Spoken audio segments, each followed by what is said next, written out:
Hello student, स्वागत है आपको हमारे चैनल में। आज हम लोग पढ़ने वाले हैं एक्सरसाइज 4.3 के क्वेश्चन नंबर 4।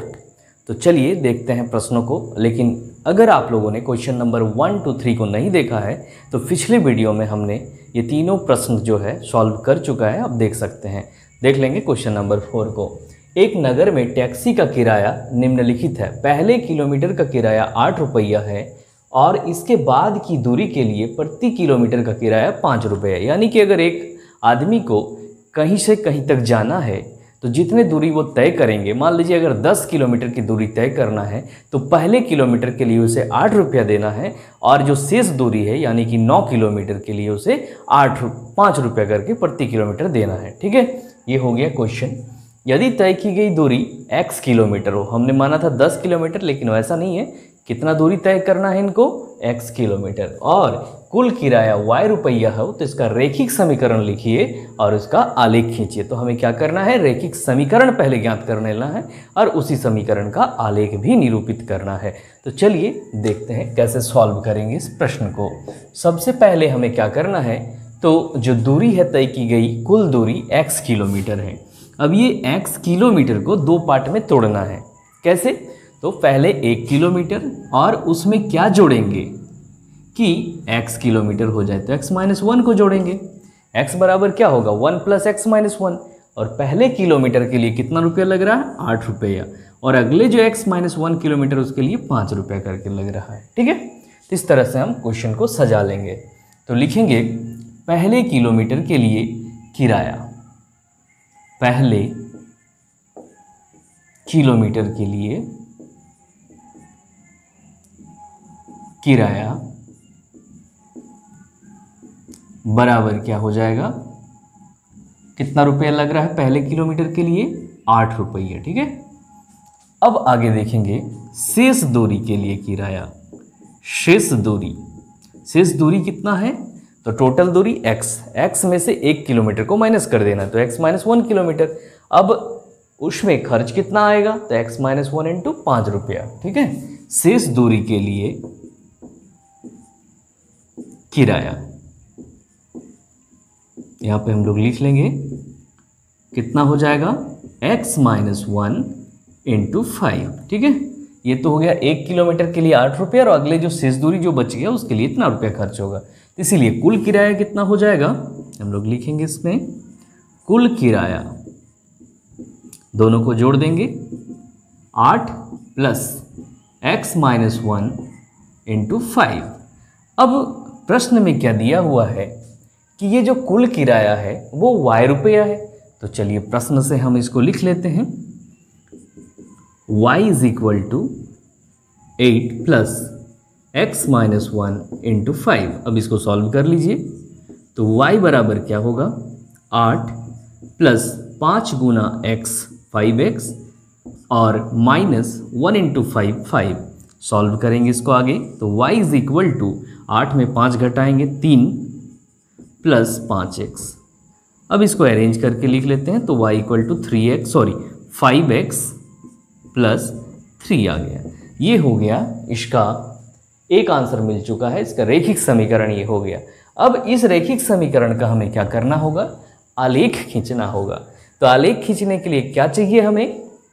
कोई भी समीकरण, कोई भी रेखिक समीकरण का 2 हल चाहिए। तो सबसे पहले 2 हल चाहिए, 2 हल निकाल लेंगे, उसको सारणी में हम लोग निरूपित कर लेते हैं। तो चलिए यहाँ पे हम लोग एक सारणी बनाते हैं और इस सारणी में हम लोग यहाँ पे x और y का 2 मान फाइंड कर लेंगे। ठीक है, तो चलिए यहाँ देख पा रहे हैं हम समीकरण क्या है? y बराबर 5x + 3।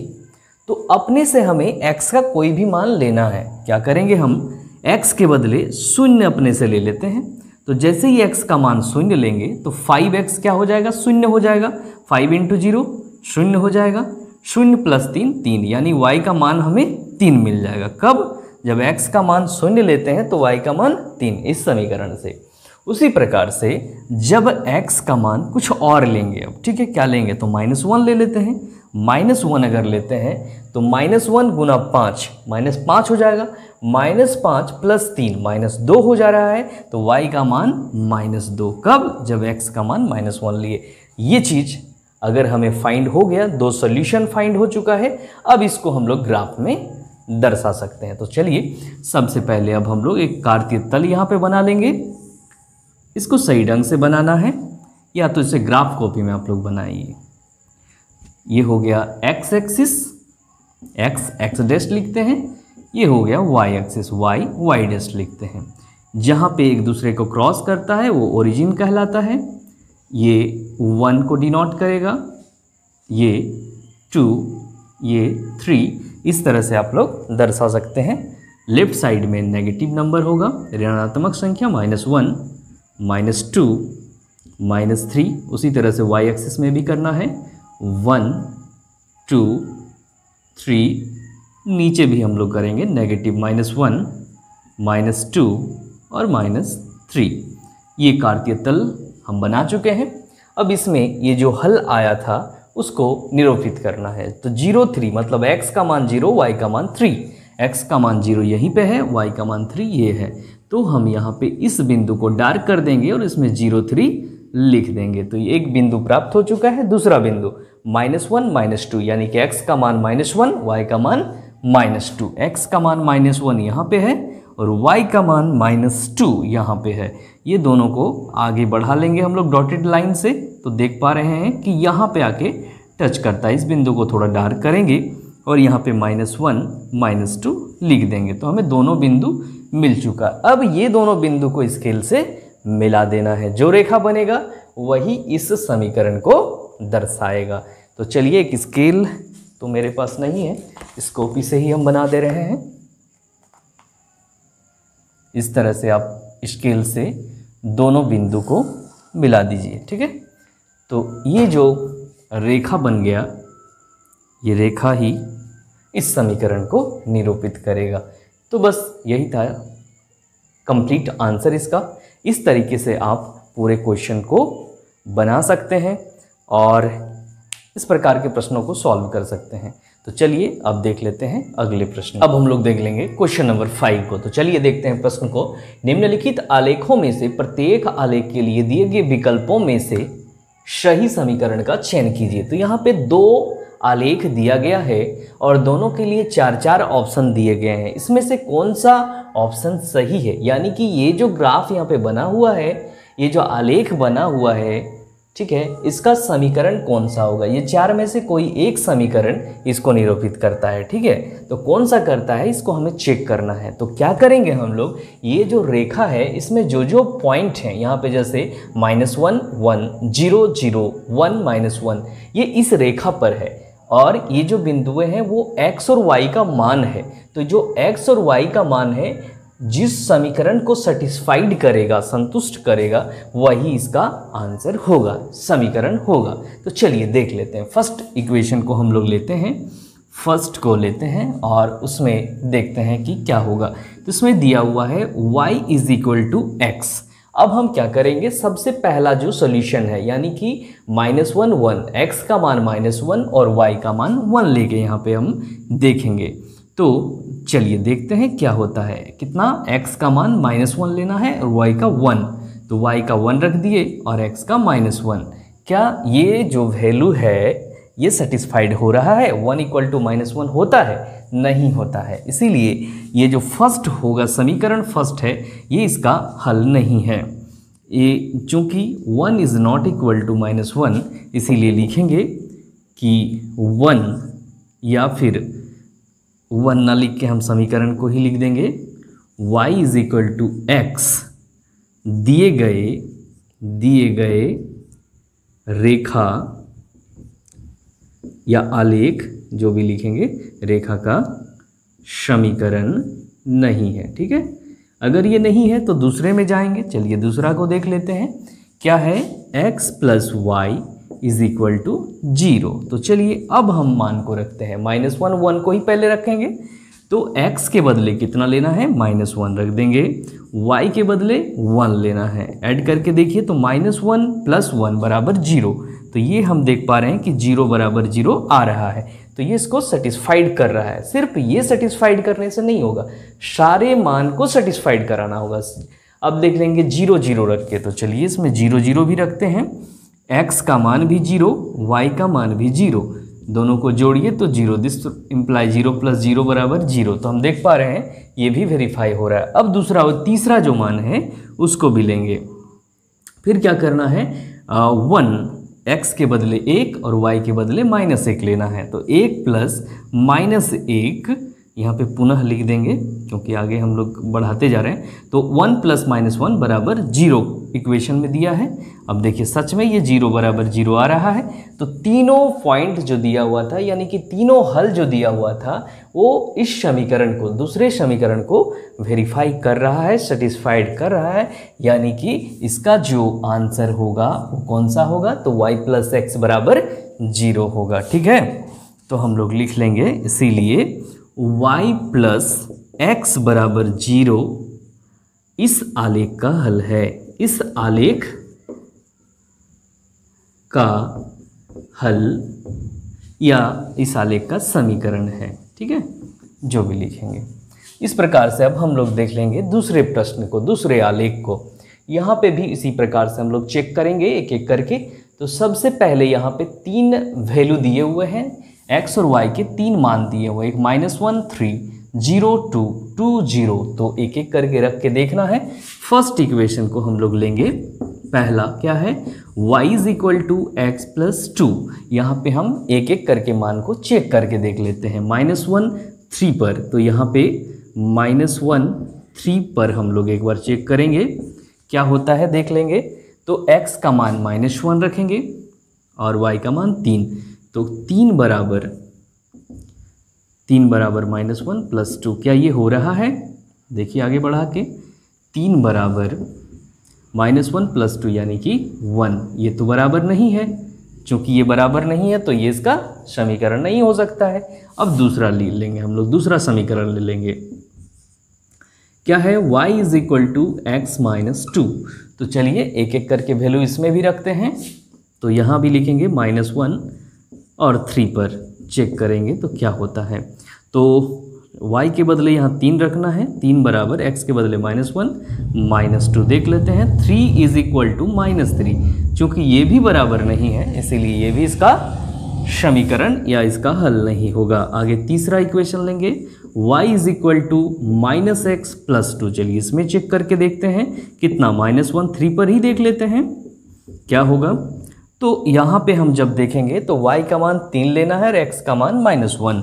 तो 3 बराबर माइनस और -1 + 2, आगे बढ़ाइए तो 3 बराबर, देखिए ये -1 इंटू माइनस बाहर है तो +1 + 2 यानी कि 3। पहला तो वेरीफाई हो जा रहा है। अगला हम लोग 0 2 पर देखेंगे। 0 2 पर इसी को जब 0 2 पर हम इसी इक्वेशन को चेक करते हैं तो क्या होता है, y का मान कितना लेना है 2 और x का मान 0।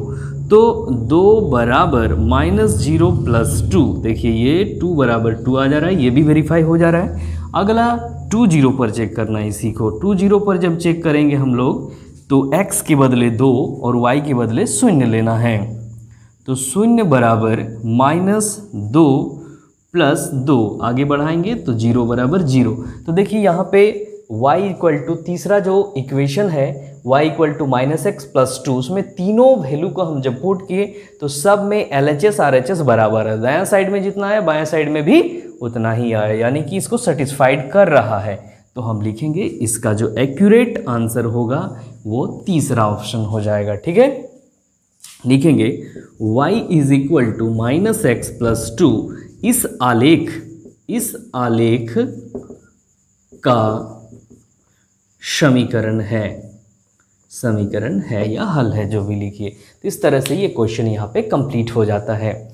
अब हम लोग देखेंगे इसके बाद वाले प्रश्न देख लेंगे हम लोग। क्वेश्चन नंबर 6 को, एक अचर बल लगाने पर एक पिंड द्वारा किया गया कार्य पिंड द्वारा तय की गई दूरी के अनुक्रमानुपाती होता है। इस कथन को 2 चरों वाले एक समीकरण के रूप में व्यक्त कीजिए। अचर बल 5 मात्रक लेकर इसका आलेख खींचिए। यदि पिंड द्वारा तय की गई दूरी पहला 2 मात्रक दूसरा 0 मात्रक हो तो आलेख से किया हुआ कार्य भी ज्ञात कीजिए। ठीक है, तो सबसे पहले क्या करना है हमें, अचर बल लगाने पर पिंड द्वारा किया गया कार्य तय की गई दूरी के अनुक्रमानुपाती। तो दूरी और कार्य हमें मान लेना पड़ेगा कुछ। तो माना तय की गई दूरी, माना तय की गई दूरी बराबर x है, ठीक है, और किया गया कार्य बराबर y है, ठीक है। अब क्या कहा गया है कि इसीलिए आगे देखिए, किया गया कार्य पिंड द्वारा तय की गई दूरी के अनुक्रमानुपाती है। यानी कि कार्य जो है वो अनुक्रमानुपाती, ये अनुक्रमानुपाती का साइन है, सिंबल है। कार्य अनुक्रमानुपाती होता है तय की गई दूरी के, ठीक है। और ये जो है प्रोपोर्शन का साइन है, समानुपाती का साइन है, जिसको हम लोग अनुक्रमानुपाती भी कहते हैं। अब यहाँ पे इसको अगर बराबर में चेंज करना होगा तो इसके बदले हमें क्या करना होगा, इसके बताते हैं। पहले कार्य को हम लोग किससे डिनोट किए हैं, कार्य का मान कितना लिए हैं, y, यहाँ पे y लिख लेंगे। और अनुक्रमानुपाती दूरी कितना है, तो x है।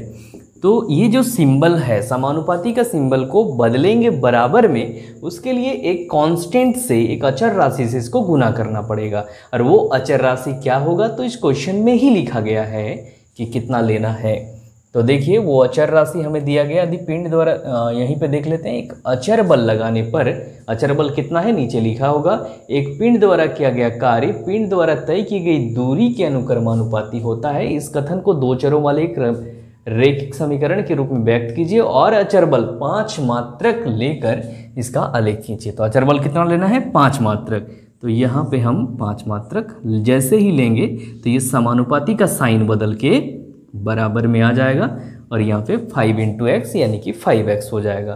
तो ये तो हमें समीकरण प्राप्त हो चुका है। अब इसका क्या करना है, आलेख खींचना है। तो आलेख खींचने के लिए क्या चाहिए, हमें कम से कम 2 सॉल्यूशन इस समीकरण का चाहिए। तो चलिए 2 समीकरण हम यहाँ पे 2 हल जो है यहाँ पे इस टेबल में ले आएंगे, कोई भी 2 हल x और ये y।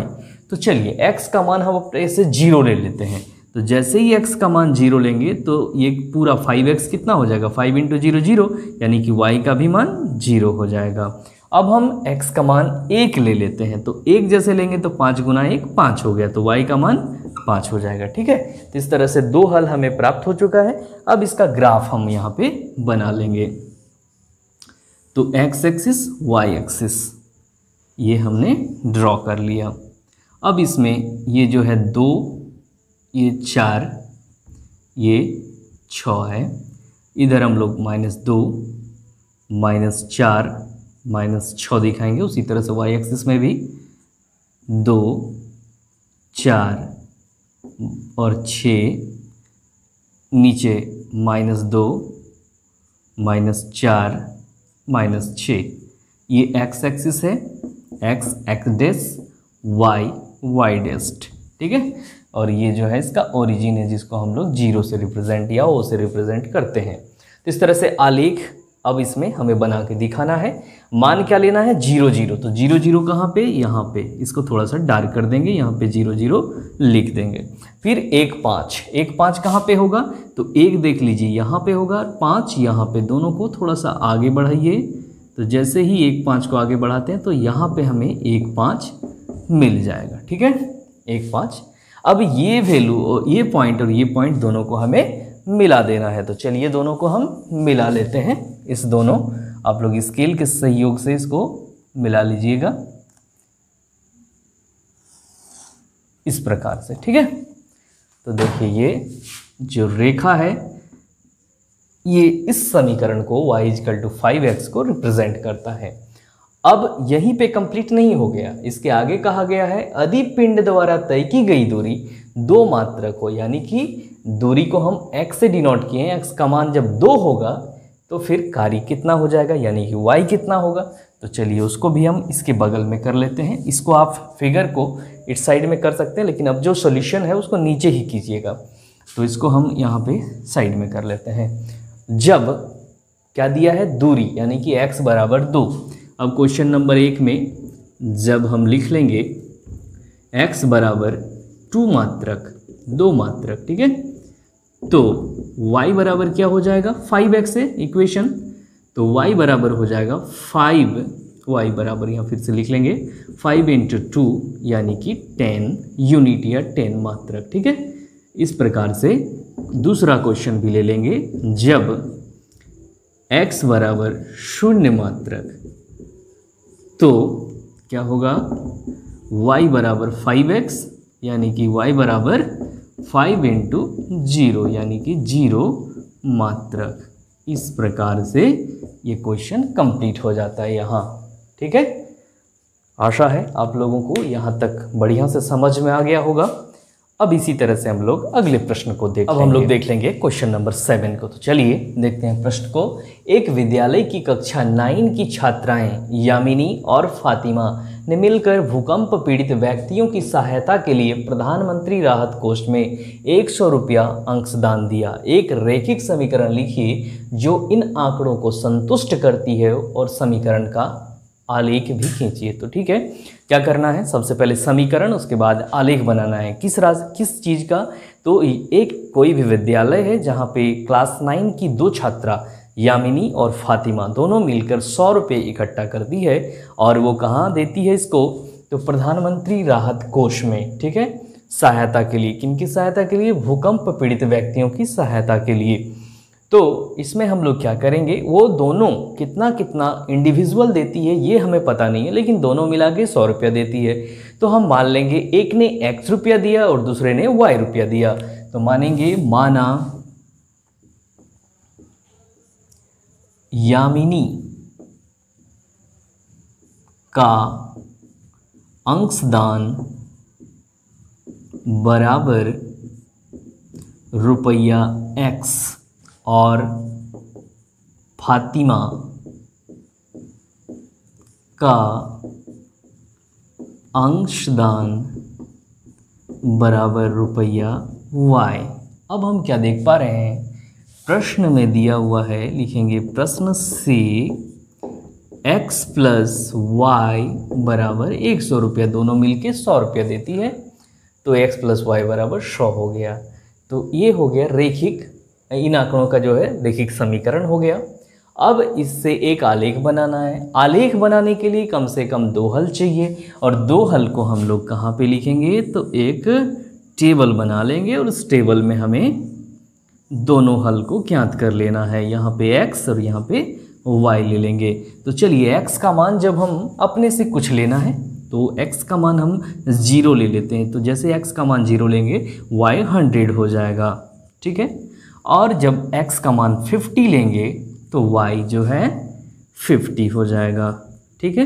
इसको सॉल्व करके जैसे देखेंगे तो ये 2 हल हमें प्राप्त हो चुका है। अब इन हल को हम एक आलेख के द्वारा निरूपित करेंगे। कैसे, तो देखिए इस प्रकार से, ये हो गया x एक्सिस और ये हो गया y एक्सिस। y डैश से दर्शाएंगे, जहाँ पे एक दूसरे को क्रॉस करता है, ओरिजिन o से दर्शाते हैं। और इसको हम लोग 50 0 50 फिर इसको 100 लेंगे। उसी प्रकार से यहाँ भी दर्शाएंगे, ये -50 और ये -100, आगे इधर भी दिखा देंगे 50 और ये 100, ये भी -50 और -100, ठीक है। तो इस तरीके से अब आलेख बन चुका है, ये ग्राफ बन चुका है। इस ग्राफ में हम इसको निरूपित करेंगे 0 100, मतलब x का 0 y का 100। ये बिंदु को थोड़ा सा डार्क करेंगे, 0 100 यहाँ पे लिख देंगे। आगे 50 50, तो x का 50 y का 50 दोनों को आगे बढ़ाएंगे तो यहाँ पे ये दोनों मिलेगा 50 50। अब ये दोनों को जो है हमें मिला देना है। ऐसे मिलाएंगे, इस प्रकार से जो है इसको मिला देंगे, ऐसे ये बन जाएगा। इसको आप स्केल से ड्रॉ कर लीजिएगा। अब क्या करना है, बस यही तो करना था, आलेख ड्रॉ कर देना है, बस छोड़ देना है। इस तरह से ये क्वेश्चन यहाँ पे कंप्लीट हो जाता है। अब आगे हम लोग इस एक्सरसाइज का अंतिम प्रश्न को देखेंगे। अगर आप लोगों को वीडियो अच्छा लग रहा हो तो लाइक कीजिए, अपने दोस्तों को शेयर कीजिए और साथ ही साथ हमारे चैनल को अगर अभी तक सब्सक्राइब नहीं किए हैं तो ज़रूर सब्सक्राइब कर लीजिए। और कोई भी सजेशन या कुछ भी कमेंट करना हो तो ज़रूर कमेंट बॉक्स में करें। चलिए देखते हैं अब अगला प्रश्न देख लेंगे। क्वेश्चन नंबर 8 को, अमेरिका और कनाडा जैसे देशों में तापमान फ़ारेनहाइट में मापा जाता है, जबकि भारत जैसे देशों में तापमान सेल्सियस में मापा जाता है। तो हम लोगों के यहाँ पे टेम्परेचर को, जैसे हम लोग गर्मियों के दिन में देखते हैं कि 44 डिग्री सेल्सियस या 40 या फिर 45 डिग्री सेल्सियस जो टेम्परेचर यहाँ का हो जाता है, और ठंडे के दिनों में देख पा रहे हैं कि 10 डिग्री सेल्सियस या उससे भी कम, कहीं तो 0 डिग्री सेल्सियस भी हो जाता है। लेकिन कुछ देशों में जैसे अमेरिका और कनाडा में ये सेल्सियस में ना मेज़रमेंट करके वो सब फ़ारेनहाइट में मेज़रमेंट करते हैं। तो क्या दोनों स्केल एक ही होता है? एक नहीं होता है, दोनों में काफ़ी डिफरेंस होता है। ठीक है, तो हम लोग वही डिफरेंस को जो है यहाँ पे देखेंगे कि कितना डिफरेंस होता है, और एक दूसरे को सेल्सियस स्केल को फ़ारेनहाइट में कैसे बदलेंगे, या फ़ारेनहाइट में कोई भी मेज़रमेंट तापमान अगर दिया है तो उसको सेल्सियस में कैसे बदलेंगे। ठीक है, तो चलिए इसके लिए हमें एक प्रश्न और एक इक्वेशन ये जो दिया हुआ है, या फ़ारेनहाइट को सेल्सियस में रूपांतरित करने वाला एक रैखिक समीकरण ये जो है दिया हुआ है। और इससे इस क्वेश्चन को लेके, इस समीकरण को लेके यहाँ पे कुछ प्रश्न दिए हुए हैं, सभी को सॉल्व करना है। सेल्सियस को एक्स अक्ष और फ़ारेनहाइट को वाई अक्ष मानकर ऊपर दिए गए रैखिक समीकरण का आलेख खींचिए। तो जिस प्रकार से हम लोगों ने दो हल अभी निकाला था, उसके बाद आलेख खींचा था, वही काम यहाँ भी करेंगे। लेकिन यहाँ पे एक्स अक्ष और वाई अक्ष, यानी कि एक्स और वाई का मान ना होके सी और एफ का मान होगा। एक्स अक्ष को क्या लेना है, तो सेल्सियस सी से डिनोट करेंगे, और वाई अक्ष को हम लोग एफ से डिनोट करेंगे। तो चलिए देख लेते हैं, जो समीकरण है उसको यहाँ पे एक बार लिख लेंगे। फर्स्ट क्वेश्चन को हम लोग सॉल्व कर रहे हैं। F is equal to 9/5c + 32। करना क्या है, तो इस समीकरण से हमें एक टेबल को जो है तैयार करना है, और यहाँ पे एक्स वाई का मान नहीं होगा, अब यहाँ पे एफ सी और एफ का मान होगा। एक्स एक्सिस को सी से रिप्रेजेंट करना है और वाई एक्सिस को एफ से रिप्रेजेंट करना है। तो दो मान हमें चाहिए, तभी जाके आलेख हम बना सकते हैं। तो चलिए सी का मान हम 0 पहले मान लेते हैं। तो जैसे सी 0 लेंगे तो ये पूरा 0 हो जाएगा। तो 0 + 32 32, तो एफ का मान 32 हो जाएगा। आगे हम लोग देख लेंगे कुछ और मान लेके सी का मान हम 5 ले लेते हैं।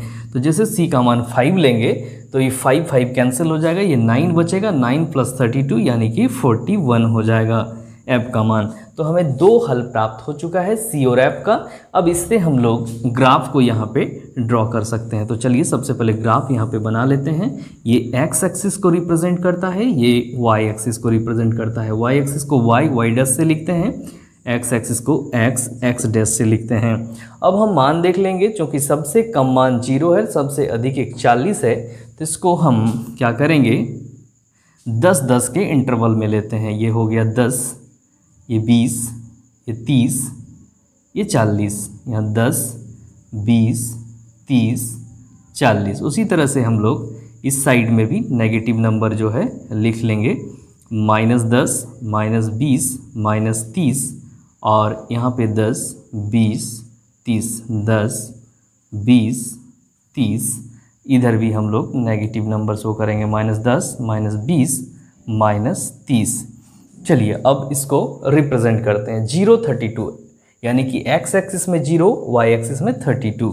तो 0 तो यहीं पे होता है, और 32 मतलब थोड़ा सा ऊपर जाएगा, यानी कि ये पॉइंट जो होगा ये 0 32 को रिप्रेजेंट करता है। आगे 541 एक्स एक्सिस का 5 और वाई एक्सिस का 41। तो 41, ये 40 जो है यहाँ पे है, 40 से थोड़ा सा ऊपर, और इसका 5, यानी कि इसको जैसे ऊपर ले जाएंगे तो यहाँ पे हमें मिल जाएगा 541। तो यहाँ पे लिखेंगे 541। तो 2 पॉइंट हमें मिल चुका है, इस दोनों पॉइंट को हम जो है मिला देंगे इस तरह से। ठीक है, तो चलिए इसको आप लोग स्केल से मिला दीजिएगा, हम ऐसे ही मिला देते हैं। यहाँ पे ये दोनों पॉइंट को मिला देना है इस प्रकार से। ठीक है, तो ये जो है इसका रैखिक निरूपण हो चुका है, आलेखीय निरूपण हो चुका है, और ये इसका समीकरण है, ये इसका हल है, ये इसका आलेखीय निरूपण है। तो इस तरह से फर्स्ट क्वेश्चन का आंसर हमें यहीं पे मिल जाता है। अब हम लोग दूसरे प्रश्न को सॉल्व कर सकते हैं। तो चलिए उसको दूसरे प्रश्न को यहाँ पे सॉल्व कर लेते हैं। यदि तापमान 30 डिग्री सेल्सियस है तो फ़ारेनहाइट में क्या होगा। तो जहाँ पे सेल्सियस सी है वहाँ पे हम लोग 30 पुट कर देंगे। तो चलिए जो इक्वेशन है उसको एक बार लिख लेंगे। f is equal to 9/5 c plus 32। अब क्या दिया हुआ है, सिंस c का मान जो है 30 दिया हुआ है तो c के बदले 30 पुट कर देंगे तो f बराबर क्या हो जाएगा 9/5 इंटू 30 प्लस 32। अब ये 35 से कटेगा तो 6 पंचे 30 6 आएगा। अब 9 चौक 54 प्लस 32 दोनों को आगे ऐड करेंगे 4 2 6 और 5 3 8 86 डिग्री फ़ारेनहाइट। ठीक है, तो हम देख पा रहे हैं कि अगर 32 डिग्री हमें दिया है, 30 डिग्री सेल्सियस है तो 30 डिग्री सेल्सियस जो है 86 फ़ारेनहाइट के इक्वल होगा। इस तरह से हम कोई भी मान को निकाल सकते हैं। अगर 30 डिग्री सेल्सियस है तो उसको 86 डिग्री फ़ारेनहाइट होगा। अब हम लोग जो और क्वेश्चंस हैं उसको भी सॉल्व कर सकते हैं इसी प्रकार से। इसको मिटा लेंगे, उसके बाद हम लोग देख लेंगे और जो बाकी प्रश्न हैं उसको भी। तो चलिए इसको पहले यहाँ से हटाते हैं।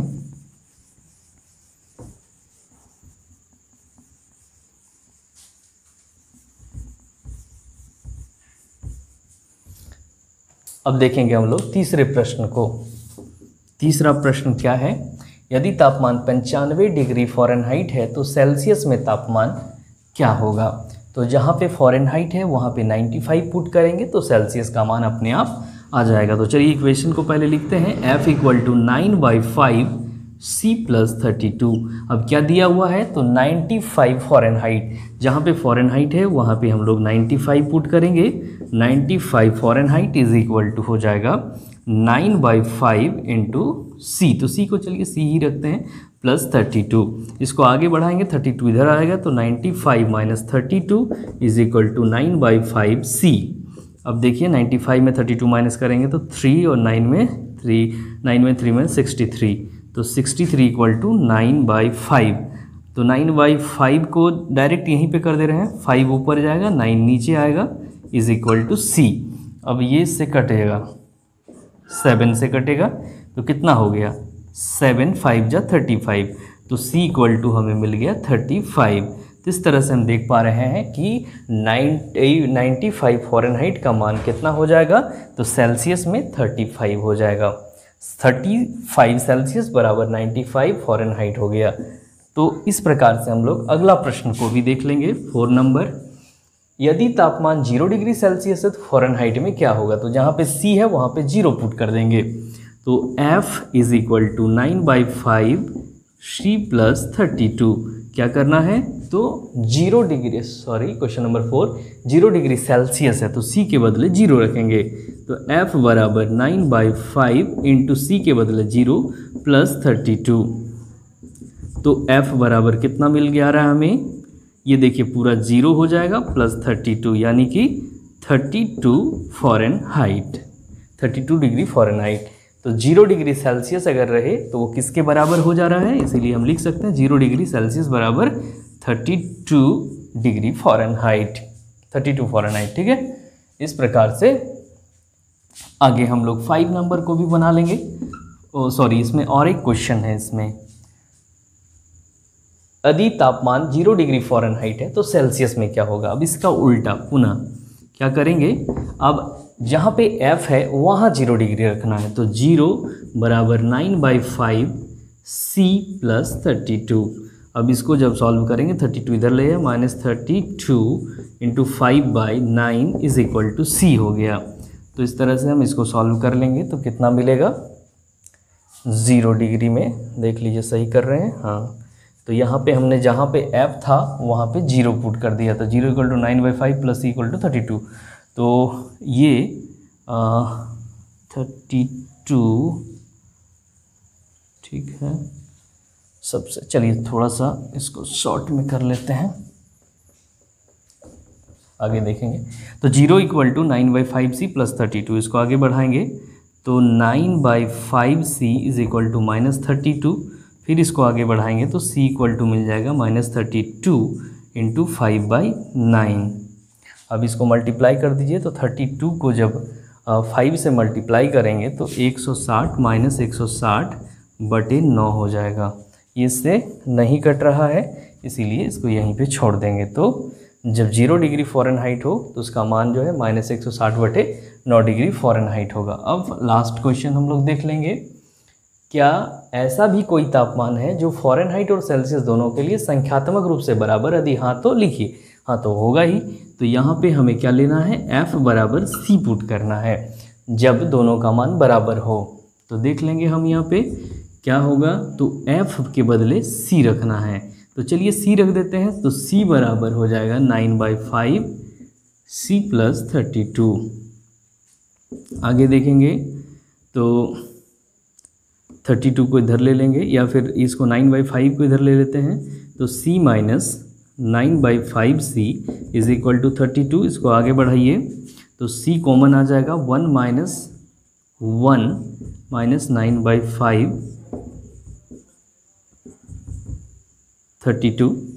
इस तरह से C × 5 × 5 - 9 - 4/5 = 32। फिर इसको आगे बढ़ाएंगे तो C = 32 × 5/-4। जब इसको सॉल्व करेंगे इससे कटेगा तो माइनस ये 8 आ जा रहा है, 8 × 5 = 40 -40 आ रहा है। तो -40 में -40 डिग्री सेल्सियस हो या -40 डिग्री फ़ारेनहाइट, दोनों इक्वल होगा। तो हम यहाँ पे लिख सकते हैं -40 डिग्री सेल्सियस = -40 डिग्री फ़ारेनहाइट। ठीक है। इस तरह से एक ऐसा पॉइंट भी है जहाँ पे दोनों का मान बराबर होता है, कितना में, -40 डिग्री में। इस तरह से सारा प्रश्न यहाँ पे कंप्लीट हो जाता है और ये एक्सरसाइज भी कंप्लीट हो जा रहा है। अब हम लोग मिलेंगे अगले एक्सरसाइज में। Thank you.